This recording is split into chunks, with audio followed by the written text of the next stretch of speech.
si Vice Mayor Ronnie Palisok ng bayan po ng mga Tarama.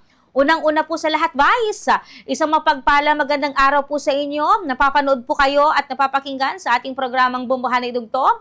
Nakakasama niyo po si Bombo Justin Fantanilla Rosete. Ang inyong pagbati, Vice, sa ating mga listeners and viewers. Good morning po, Ma'am Jasmine, at sa mga tagapakinig ng Bombo Radio Philippines.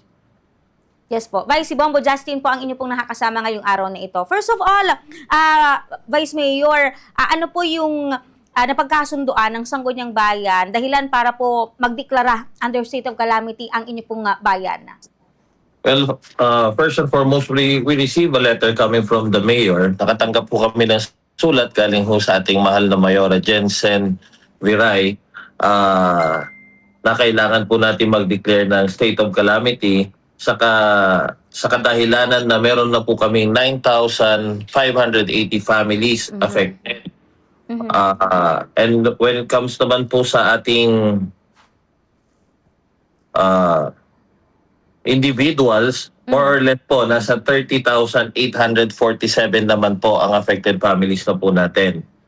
And when it comes to barangays, 37 barangays out of 82 as of August 15 from the rapid assessment damage report po, meron na po kaming 37 na barangays na affected po because of the continuous rain and yun po, flash flood po. Sa ngayon, Vice, meron pa rin po bang mga lugar na binabaha po dyan sa bayan po ng mga Taram at meron pa rin po bang mga evacuees na nasa mga evacuation centers po?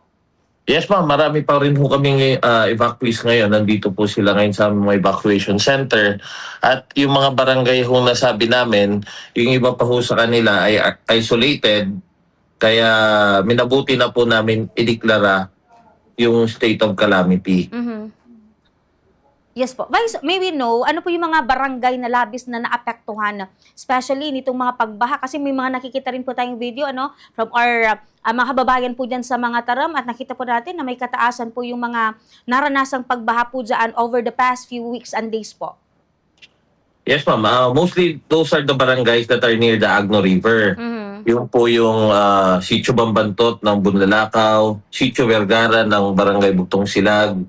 We have Dorongan Valerio, Dorongan Punta, Dorongan Katakat, Dorongan Sawat, Salavante, Katuray Norte, Katuray Sur, Kabayawasan, Bedanya, Pampano, and yun po yung nasa gilid lang po ng ating Agno River. Tapos when it comes to flash flood naman po, affected din po din yung barangay Bugtong Bolo, Bugtong Nyog, Bugtong Sentro, Bugtong Bunao.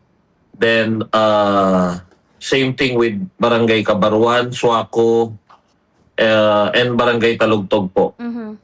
Yes po. Vice, sa pag-iikot po niyo dyan sa bayan po ng mga Taram, kumusta naman yung danyos naman po sa agrikultura? Kasi we all know na ang bayan po ng mga Taram, ang isa po sa mga pinagkukunang yaman o hanap buhay po ng mga yan sa agriculture sector, Vice.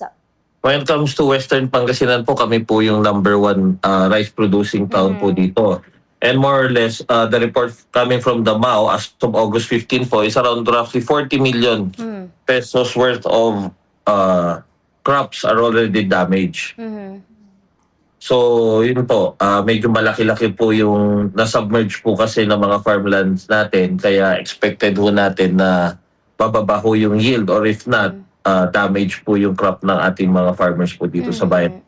Yes po. Vice, so after po ng declaration ng under state of calamity ang inyo pong bayan, how can this action help our kababayans po dyan, especially for those na naapektuhan po nitong mga pagbaha at naapektuhan po yung kanilang hanap buhay, Vice Mayor?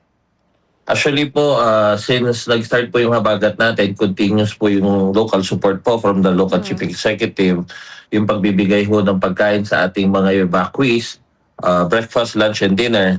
Tapos, since yesterday afternoon, nag-start na rin po ang ating mahal Mayora Jensen Viray to give relief packs to the affected families po. Not only affected but also the isolated families po dito sa bayan ng mga Taram. Kasama po dyan bigas, canned goods, chicken. Yun mga ipinamamahagi ko natin ng ating mahal Mayora Jensen Viray. Ano yung Vice, per barangay ba, nagkakaroon po ba ng sariling pondo para po tulong dito po sa mga apektadong residente sa kanilang nasasakupan? Yes, ma'am. Actually po, with the declaration of the state of calamity in the town of Mangatarem, pwede na pong ilabas ng ating mga barangay ang tinatawag na QRF po nila or Quick Response Fund. Yun po ang pwede ho nilang gamitin para ho naman ang ating mga barangay officials may labas po yung pondong yun na magagamit naman po para naman po sa mga ganitong state of calamity po natin. Pero Vice, medyo gumanda na rin po yung panahon na dito po sa atin sa Dagupan City, 2 days na nakita na po natin si Haring Araw. Diyan po sa Mangatarem, kamusta na po yung sitwasyon dyan sa kasalukuyan? May mga lugar pa ba na nadadaanan o hindi nadadaanan? Meron pa rin po, ma'am. Meron pa rin ho tayong mga barangays na hindi pa rin ho pwedeng madaanan.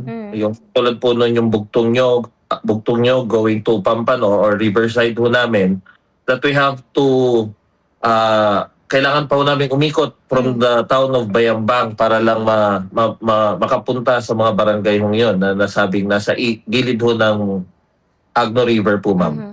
Okay po. Vice, baka meron po kayong mga panawagan or mensaheng nais na ipabot sa mga mamamayan residente po ng bayan po ng Mangatarem. Go ahead po. Para ho sa mamayan ho ng Mangatarem, ang inyong mga opisyal ng bayan sa pangunguna ho ng ating Mayora Jensen Berebentinilla at gayon din po ang ating Sangguniang Bayan ay nagsasama-sama ho po kami para ho matugunan yung mga pangangailangan ho dito ho sa ating bayan ng Mangatarem. At asahan nyo po na nandito lang po kami, nakantabay at nakasuporta sa ating mga mamamayan ho para ho sa mga ganitong panahon po ay